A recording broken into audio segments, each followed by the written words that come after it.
ਸਤਿ ਸ਼੍ਰੀ ਅਕਾਲ ਜੀ, ਤੁਸੀਂ ਦੇਖ ਰਹੇ ਹੋ ਜਗਬਾਣੀ ਟੀਵੀ। ਮੈਂ ਹਾਂ ਤੁਹਾਡੇ ਨਾਲ ਵਰੁਣ ਭੱਟ।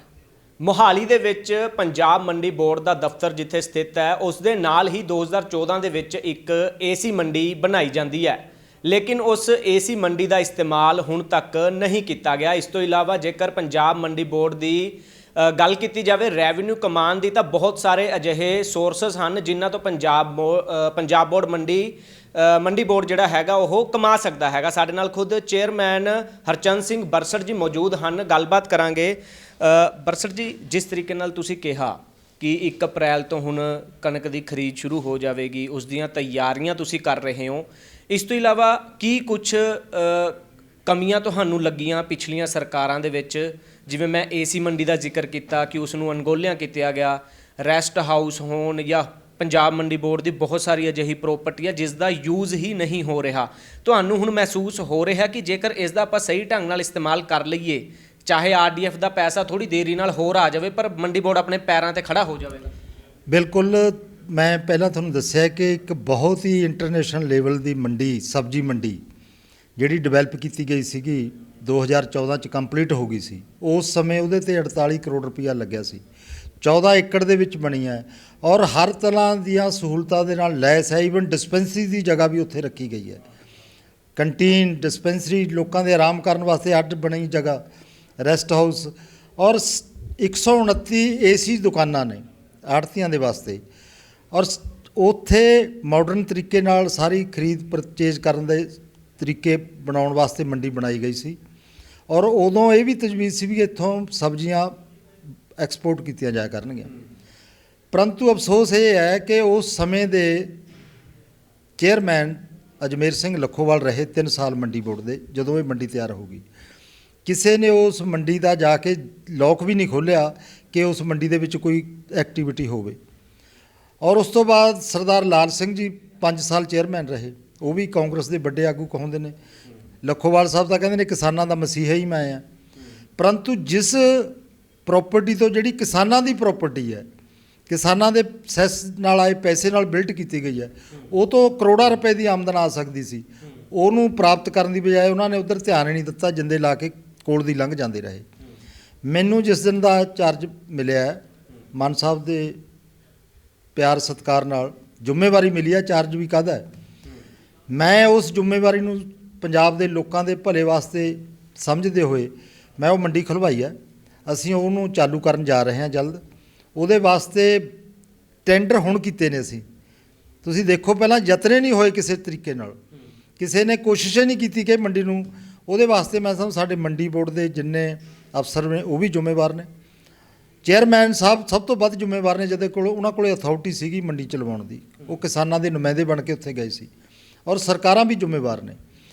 ਇਸ ਤੋਂ ਇਲਾਵਾ ਹੋਰ ਬਹੁਤ ਸਾਰੇ ਰੈਸਟ ਹਾਊਸ ਨੇ ਸਾਡੇ ਪੰਜਾਬ ਦੇ ਵਿੱਚ। 18 ਦੇ ਕਰੀਬ ਰੈਸਟ ਹਾਊਸ ਨੇ ਵਧੀਆ, ਜਿੱਥੇ ਸਹੂਲਤਾਂ ਕਿਸਾਨਾਂ ਨੂੰ, ਆਮ ਲੋਕਾਂ ਨੂੰ ਦਿੱਤੀਆਂ ਜਾਂਦੇ ਨੇ।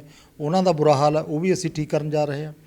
ਔਰ ਚੰਡੀਗੜ੍ਹ ਦਾ ਜਿਹੜਾ ਕਿਸਾਨ ਭਵਨ ਹੈ, ਕਿਸਾਨਾਂ ਦੀ ਰਿਹਾਇਸ਼ ਵਾਸਤੇ ਬਣਾਇਆ ਗਿਆ ਸੀ, ਅਸੀਂ ਇਹਨੂੰ ਰੈਨੋਵੇਟ ਕਰ ਰਹੇ ਹਾਂ ਤਾਂ ਕਿ ਸਾਡੇ ਮਜ਼ਦੂਰ ਭਰਾ, ਸਾਡੇ ਕਿਸਾਨ ਭਰਾ, ਸਾਡੇ ਆੜ੍ਹਤੀਏ, ਸਾਡੇ ਵਪਾਰੀ ਇੱਥੇ ਚੰਗੀਆਂ ਸਹੂਲਤਾਂ ਦੇ ਨਾਲ ਆ ਕੇ ਆਪਣਾ ਰਹਿਣ ਬਸੇਰਾ ਕਰ ਸਕਣ। ਅਸੀਂ ਇੱਥੇ 4 ਸਟਾਰ ਸਹੂਲਤਾਂ ਦੇਵਾਂਗੇ, ਸਫਾਈ ਦਾ ਪੂਰਾ ਪ੍ਰਬੰਧ, ਵਾਤਾਵਰਨ ਵਧੀਆ, ਬਿਸਤਰੇ ਵਧੀਆ, ਔਰ ਉਹਨਾਂ ਦੀ ਮੈਨੇਜਮੈਂਟ ਵਧੀਆ, ਤਾਂ ਕਿ ਪੰਜਾਬ ਦੇ ਲੋਕਾਂ ਕੋਲੇ ਜੋ ਪੈਸਾ ਮੰਡੀ ਬੋਰਡ ਰਾਹੀਂ ਆਉਣਾ ਉਹ ਪੰਜਾਬ ਦੀ ਲੋਕਾਂ ਦੀ ਸੇਵਾ 'ਚ ਲੱਗ ਸਕੇ। ਮੈਂ ਸਮਝਦਾ ਜਿਸ ਤਰ੍ਹਾਂ ਦੇ ਅਸੀਂ ਯਤਨ ਸ਼ੁਰੂ ਕੀਤੇ ਨੇ, ਆਉਣ ਵਾਲੇ ਸਮੇਂ 'ਚ ਮੰਡੀ ਬੋਰਡ ਦੀ ਆਮਦਨ ਵੀ ਵਧੂਗੀ ਔਰ ਜਿਹੜੀ ਸਾਡੀ ਪ੍ਰਾਪਰਟੀ ਵੇਸਟ ਪਈ ਹੈ ਉਹਨੂੰ ਵਰਤੋਂ 'ਚ ਵੀ ਲਿਆਵਾਂਗੇ। ਔਰ ਮੈਂ ਚਾਹੁੰਦਾ ਕਿ ਪੰਜਾਬ ਦੀਆਂ ਸਾਰੀਆਂ ਮੰਡੀਆਂ ਦੇ ਆਲੇ ਦੁਆਲੇ ਬਾਉਂਡਰੀ ਵਾਲ ਹੋਵੇ, ਉਹਦਾ ਗੇਟ ਬਣੇ। ਜਿੰਨੀਆਂ ਸਬਜ਼ੀ ਮੰਡੀਆਂ ਨੇ ਉਹਨਾਂ ਦੇ ਗੇਟ ਦੇ ਅੰਦਰ ਸਾਡਾ ਆਪਣਾ ਕੰਡਾ ਹੋਵੇ ਜਿੱਥੇ ਤੁਲਾਈ ਹੋਵੇ, ਔਰ ਉਹ CCTV ਕੈਮਰੇ ਦੀ ਨਿਗਰਾਨੀ 'ਚ ਹੋਵੇ। ਕਿਉਂਕਿ ਕਈ ਮੰਡੀਆਂ 'ਚ ਇੰਨੀ ਜ਼ਿਆਦਾ ਸਬਜ਼ੀ ਆਉਂਦੀ ਆ, ਉੱਥੇ 2 ਨੰਬਰ 'ਚ ਨਿਕਲ ਜਾਂਦੀ ਆ, ਕੋਈ ਉਹ ਤੋਂ ਸੈਸ ਕੱਟਿਆ ਹੀ ਨਹੀਂ ਜਾਂਦਾ। ਕਰੋੜਾਂ ਰੁਪਏ ਦਾ ਜਿਹੜਾ ਘਪਲਾ ਪਿਛਲੇ ਸਮੇਂ 'ਚ ਹੁੰਦਾ ਰਿਹਾ, ਮੈਂ ਆਪਣੇ ਵੱਲੋਂ ਪੂਰੇ ਯਤਨ ਕਰੂੰਗਾ ਕਿ ਉਹ ਕਰੋੜਾਂ ਰੁਪਏ ਦਾ ਜਿਹੜਾ ਪ੍ਰੋਫਿਟ ਮੰਡੀ ਬੋਰਡ ਕੋਲ ਆਵੇ ਔਰ ਪੰਜਾਬ ਦੇ ਲੋਕਾਂ ਦੀ ਭਲਾਈ ਵਾਸਤੇ, ਜਿਹਦੇ ਨਾਲ ਸੜਕਾਂ ਬਣਨੀਆਂ ਨੇ, ਮੰਡੀਆਂ ਦੀ ਡਿਵੈਲਪਮੈਂਟ ਹੋਣੀ ਹੈ, ਅਤੇ ਹੋਰ ਵੀ ਕੋਈ ਵੀ ਕੰਮ ਲੋਕ ਭਲਾਈ ਦਾ, ਪਿੰਡਾਂ ਦੀ ਡਿਵੈਲਪਮੈਂਟ ਦਾ ਮੰਡੀ ਬੋਰਡ ਕਰ ਸਕਦਾ। ਅਸੀਂ ਵੱਧ ਚੜ੍ਹ ਕੇ ਕਰਾਂਗੇ। ਬਰਸੜ ਸਾਹਿਬ, ਤੁਸੀਂ ਕਿਹਾ ਕਿ ਕਿਸੇ ਵੀ ਤਰੀਕੇ ਦਾ ਚਾਹੇ ਘਪਲਾ ਹੈ ਜਾਂ ਕਿਸਾਨਾਂ ਦੀ ਫਸਲ ਹੈ ਉਸ ਦਾ ਨੁਕਸਾਨ ਨਹੀਂ ਹੋਣ ਦਿੱਤਾ ਜਾਵੇਗਾ। ਇਸ ਨੂੰ ਗਰਾਊਂਡ ਲੈਵਲ ਤੇ ਯਕੀਨੀ ਕਿਵੇਂ ਬਣਾਓਗੇ? ਹਾਲਾਂਕਿ ਨੀਚੋਂ ਗਰਾਊਂਡ ਲੈਵਲ ਤੇ ਇੱਕ ਵਾਰੀ ਪੋਲੀਟੀਕਲ ਲੋਕ ਦੌਰਾ ਕਰ ਜਾਂਦੇ ਨੇ, ਮਹੀਨੇ 2 ਮਹੀਨੇ ਬਾਅਦ ਫਿਰ ਉਹੀ ਸਿਸਟਮ ਜਿਹੜਾ ਹੈਗਾ ਚੱਲਣ ਲੱਗ ਜਾਂਦਾ। ਇਸ ਦਾ ਕੰਟਰੋਲ ਚੈੱਕ ਕਿਵੇਂ ਰੱਖੋ? ਅਸੀਂ ਆਲਰੇਡੀ ਸਾਡਾ ਸਿਸਟਮ ਬਿਲਟ ਹੋ ਰਿਹਾ ਹੈ, ਪਰੰਤੂ ਹਜੇ ਪੂਰੀ ਤਰ੍ਹਾਂ ਨਹੀਂ ਹੋਇਆ। ਅੱਜ ਦੀ ਡੇਟ 'ਚ ਸਾਡਾ ਜਿਹੜਾ ਫੀਲਡ ਸਟਾਫ ਹੈ ਉਹਨਾਂ ਨੂੰ ਬੜੇ ਤਾੜਨਾ ਨਾਲ, ਬੜੇ ਪਿਆਰ ਨਾਲ ਕਿਹਾ ਗਿਆ ਕਿ ਡਿਊਟੀ 'ਚ ਕੋਈ ਕੋਤਾਹੀ ਨਹੀਂ ਹੋਣੀ ਚਾਹੀਦੀ। ਆਮ ਆਦਮੀ ਦੀ ਸਰਕਾਰ, ਆਮ ਆਦਮੀ ਦੇ ਜ਼ਿੰਮੇਵਾਰ ਜੋ ਮੰਡੀ ਬੋਰਡ ਦੇ ਲਾਏ ਗਏ ਨੇ, ਅਸੀਂ ਚਾਹੁੰਦੇ ਹਾਂ ਕਿ ਕਿਸਾਨਾਂ ਨੂੰ ਪ੍ਰੋਬਲਮ ਨਾ ਆਵੇ, ਆੜ੍ਹਤੀਆਂ ਨੂੰ ਪ੍ਰੋਬਲਮ ਨਾ ਆਵੇ, ਮਜ਼ਦੂਰਾਂ ਨੂੰ ਕੋਈ ਸਮੱਸਿਆ ਨਾ ਆਵੇ। ਜਿੱਥੇ ਜਿਹਦੀ ਲੋੜ ਆ ਉਹ ਸਿੱਧੀ ਗੱਲ ਕਰ ਸਕਦਾ, ਅਸੀਂ ਹਰ ਤਰ੍ਹਾਂ ਉਹਨਾਂ ਦੇ ਨਾਲ ਸਾਥ ਦੇਣ ਨੂੰ ਤਿਆਰ ਹਾਂ। ਪਰੰਤੂ ਜਿਹੜਾ ਪ੍ਰੋਸੈਸ ਹੈ, ਜੋ ਤੁਲਾਈ ਸਹੀ ਹੋਣੀ ਚਾਹੀਦੀ ਹੈ, ਕਿਸਾਨ ਦੀ ਫਸਲ ਦੇ ਵਿੱਚ ਕੋਈ ਵੱਧ ਤੁਲਾਈ ਨਾ ਹੋਵੇ, ਔਰ ਜੋ ਉਹਦੀ ਮਜ਼ਦੂਰ ਦੀ ਲੇਬਰ ਆ ਉਹਨੂੰ ਸਹੀ ਮਿਲਣੀ ਚਾਹੀਦੀ ਹੈ। ਉਹਦੇ ਵਿੱਚ ਪਿੱਛੇ ਤੁਸੀਂ ਦੇਖਿਆ 25% ਵਾਧਾ ਵੀ ਕੀਤਾ ਗਿਆ। ਅਸੀਂ ਤਾਂ ਹਰ ਪੱਖੋਂ ਪੰਜਾਬ ਦੀ ਲੋਕਾਂ ਦੀ ਸੇਵਾ ਵਾਸਤੇ ਜੋ ਰੈਵਨਿਊ ਆਊਗਾ ਉਹਨੂੰ ਵਧੀਆ ਤਰੀਕੇ ਨਾਲ ਵਰਤ ਕੇ ਪੰਜਾਬ ਦੇ ਲੋਕਾਂ ਦੀ ਸੇਵਾ 'ਚ ਹੀ ਲਾਵਾਂਗੇ। ਬਰਸਰ ਸਾਹਿਬ, ਤੁਸੀਂ ਕਿਹਾ ਕਿ 1 ਅਪ੍ਰੈਲ ਤੋਂ ਮੰਡੀਆਂ ਦੇ ਵਿੱਚ ਕਣਕ ਦੀ ਆਮਦ ਸ਼ੁਰੂ ਹੋ ਜਾਵੇਗੀ। ਉਸ ਨੂੰ ਲੈ ਕੇ ਤੁਸੀਂ ਤਿਆਰੀਆਂ, ਜਾਇਜ਼ਾ ਵਗੈਰਾ ਸਾਰਾ ਕਰ ਵੀ ਰਹੇ ਹੈਗੇ ਹੋ, ਪਰ ਜਿਸ ਤਰੀਕੇ ਨਾਲ ਪਿਛਲੀ ਸਰਕਾਰ ਦੇ ਵਿੱਚ ਟੈਂਡਰ ਘੁਟਾਲਾ ਹੋਇਆ, ਆ ਜਾਂਦੀ ਹੈ ਫਸਲ ਮੰਡੀਆਂ ਦੇ ਵਿੱਚ, ਜਦੋਂ ਉਹਨੂੰ ਚੁਕਵਾਉਣਾ ਹੁੰਦਾ, ਸ਼ੈਲਰਾਂ ਤੱਕ ਪੁੱਜਦਾ ਕਰਨਾ ਹੁੰਦਾ, ਤਾਂ ਬਹੁਤ ਸਾਰੇ ਆੜ੍ਹਤੀ ਲਾ ਲਓ ਜਾਂ ਇਹ ਛੋਟੇ ਵਹੀਕਲ, ਟਰੈਕਟਰ ਹੋ ਗਏ ਜਾਂ ਹੋਰ, ਫਟਾਫਟ ਉਹਨਾਂ ਨੂੰ ਹੁੰਦਾ ਕਿ ਖਾਲੀ ਕਰ ਦਈਏ। ਇਸ ਚੀਜ਼ ਨੂੰ ਤੁਸੀਂ ਸਟ੍ਰੀਮਲਾਈਨ ਕਰੋਗੇ ਕਿ ਅੱਗੇ ਤੋਂ ਜਿਹੜਾ ਇਹ ਟੈਂਡਰ ਘੁਟਾਲਾ ਜਾਂ ਅੱਗੇ ਫਿਰ ਵੱਡੇ ਰੂਪ 'ਚ ਬਣਦਾ ਹੈਗਾ, ਉਸ ਨੂੰ ਆਪਾਂ ਪਹਿਲੀ ਇੱਥੇ ਜਦੋਂ ਫਸਲ ਆ ਗਈ ਉਹਨੂੰ ਇੱਥੇ ਹੀ ਕੰਟਰੋਲ ਕਰ ਲਈਏ? ਪੂਰੀਆਂ ਹਦਾਇਤਾਂ ਦਿੱਤੀਆਂ ਗਈਆਂ ਨੇ, ਕਿਸੇ ਲੈਵਲ ਤੇ ਵੀ ਕੋਈ 2 ਨੰਬਰ ਦਾ ਕੰਮ ਜਾਂ ਠੱਗੀ ਠੋਰੀ ਵਾਲਾ ਕੰਮ ਨਹੀਂ ਹੋਣ ਦਿੱਤਾ ਜਾਊਗਾ। ਅਧਿਕਾਰੀ ਚਾਹੇ ਕੋਈ ਵੱਡਾ ਚਾਹੇ ਛੋਟਾ ਹੈ, ਜੇ ਕੋਈ ਗਲਤ ਕੰਮ ਕਾਨੂੰਨ ਦੇ ਖਿਲਾਫ ਕਰਦਾ ਫੜਿਆ ਗਿਆ, ਅਸੀਂ ਮਾਫ ਨਹੀਂ ਕਰਨਾ, ਚਾਹੇ ਕੋਈ ਵੀ ਹੋਵੇ, ਕਿਉਂਕਿ ਜ਼ੀਰੋ ਟੋਲਰੈਂਸ ਹੈ ਭ੍ਰਿਸ਼ਟਾਚਾਰ ਦੇ ਉੱਤੇ। ਅਸੀਂ ਚਾਹੁੰਦੇ ਹਾਂ ਕਿ ਪੰਜਾਬ ਦੇ ਲੋਕਾਂ ਦੀ ਸਾਫ਼ ਸੁਥਰੇ ਤਰੀਕੇ ਨਾਲ ਸੇਵਾ ਕੀਤੀ ਜਾਵੇ। ਇਸੇ ਕਰਕੇ ਅਸੀਂ ਜਿੰਨੀਆਂ ਸਬਜ਼ੀ ਮੰਡੀਆਂ ਨੇ, ਮੈਂ ਤੁਹਾਨੂੰ ਹੁਣੇ ਦੱਸ ਕੇ ਹਟਿਆ, ਮੈਂ ਚਾਹੁੰਦਾ ਉਹਨਾਂ ਦੇ ਅੰਦਰ ਕੰਡੇ ਲੱਗਣ। ਹੁਣ ਤਾਂ ਸਾਡੇ ਕੋਲ ਕੰਡੇ ਵੀ ਨਹੀਂ, ਕੰਡਾ ਕਿਤੋਂ ਬਾਹਰੋਂ ਕਰਾ ਕੇ ਆਉਂਦਾ ਬੰਦਾ, ਫਿਰ ਦੁਬਾਰੇ ਜਾਂਦਾ।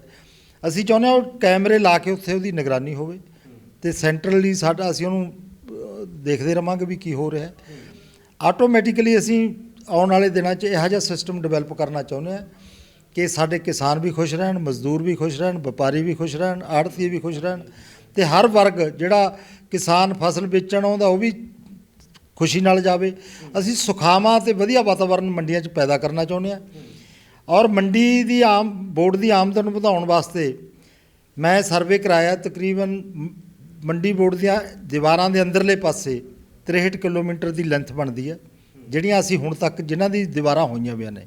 ਕੁਛ ਮੰਡੀਆਂ ਦੀਆਂ ਦੀਵਾਰਾਂ ਹੋਣ ਤੋਂ ਰਹਿੰਦੀਆਂ ਨੇ, ਉਹ ਵੀ ਅਸੀਂ ਜਲਦ ਕਰਵਾਵਾਂਗੇ।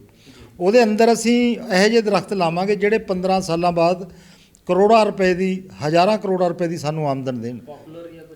ਨਹੀਂ, ਹੋਰ ਦਰਖਤ ਲਾਵਾਂਗੇ ਜਿਹੜੇ ਕੀਮਤੀ ਲੱਕੜ ਜਿਹੜੇ ਪੈਦਾ ਕਰਦੇ ਨੇ, ਇਮਾਰਤੀ ਲੱਕੜ, ਉਹ ਅਸੀਂ ਕਰ ਰਹੇ ਹਾਂ ਸਟੱਡੀ। ਅਸੀਂ ਤਕਰੀਬਨ 12,000 ਦਰਖਤ ਸਾਡਾ ਜਗ੍ਹਾ ਡਿਟੈਕਟ ਕੀਤੀ ਹੈ, ਉਹ ਵੀ ਅਸੀਂ ਆਉਣ ਵਾਲੇ ਸੀਜ਼ਨ 'ਚ ਲਾਵਾਂਗੇ। ਬਰਸਰ ਸਾਹਿਬ, ਤੁਸੀਂ ਮੋਹਾਲੀ ਦੇ ਵਿੱਚ ਦਫ਼ਤਰ ਹੈਗਾ ਮੇਨ, ਜਿੱਥੇ ਏਸੀ ਮੰਡੀ ਦਾ ਤੁਸੀਂ ਜ਼ਿਕਰ ਕੀਤਾ, ਨਾਲ ਹੀ 5 ਕਿਲੋਮੀਟਰ ਤੋਂ ਬਾਅਦ ਸੈਕਟਰ 26 ਦੀ ਚੰਡੀਗੜ੍ਹ ਦੀ ਮੰਡੀ ਪੈਂਦੀ ਹੈ। ਬਹੁਤ ਸਾਰਾ ਪੰਜਾਬ ਤੋਂ ਕਿਸਾਨ ਆਪਣੀ ਸਬਜ਼ੀਆਂ, ਫਲ ਫਰੂਟ ਜਾਂ ਇੱਥੇ ਆ ਕੇ ਡੰਪ ਕਰਦਾ ਹੈਗਾ। ਕੀ ਇਸ ਨੂੰ ਯਕੀਨੀ ਬਣਾਓਗੇ ਕਿ ਜਿਹੜੀ ਇਹ ਮੰਡੀ ਹੈ, ਏਸੀ ਮੰਡੀ, ਇਸ ਦੇ ਨਾਲ 2 ਫਾਇਦੇ ਹੋਣਗੇ? ਤੁਸੀਂ ਮੋਹਾਲੀ ਦੇ ਜੇਕਰ ਵਪਾਰੀਆਂ ਨੂੰ ਵੀ ਮਿਲੇ ਹੋ, ਵਪਾਰੀ ਲਗਾਤਾਰ ਮੰਗ ਕਰ ਰਹੇ ਨੇ ਕੇਂਦਰ ਸਰਕਾਰ ਨੂੰ ਵੀ ਇੱਥੋਂ ਕਾਰਗੋ ਫਲਾਈਟ ਸ਼ੁਰੂ ਕੀਤੀ ਜਾਵੇ। ਜੇਕਰ ਪੰਜਾਬ ਦੇ ਵਿੱਚ ਫੁੱਲਾਂ ਦੀ ਖੇਤੀ ਹੋ ਰਹੀ ਹੈ, ਜਾਂ ਹੁਣ ਤਾਂ ਜਿਹੜੀਆਂ ਬਾਹਰ ਫਸਲਾਂ ਹੁੰਦੀਆਂ ਨੇ, ਫਰੂਟ ਹੁੰਦਾ, ਉਹ ਵੀ ਇੱਥੇ ਹੋਣ ਲੱਗ ਗਿਆ, ਉਹ ਇੱਥੇ ਸਟੋਰ ਕੀਤਾ ਜਾਵੇ, ਸ਼ਾਮ ਨੂੰ ਦੁਬਈ ਪੁੱਜਦਾ ਹੋ ਜਾਵੇ। ਇੱਕ ਤਰੀਕੇ ਨਾਲ 2 ਫਾਇਦੇ ਹੋ ਜਾਣਗੇ, ਅਤੇ ਜਿਹੜਾ 26 ਮੰਡੀ 'ਚ ਜਾ ਰਿਹਾ ਸਮਾਨ ਉਹ ਆਪਣੀ ਮੰਡੀ 'ਚ ਇੱਥੇ ਸਟੋਰ ਹੋਣ ਲੱਗ ਜੇ।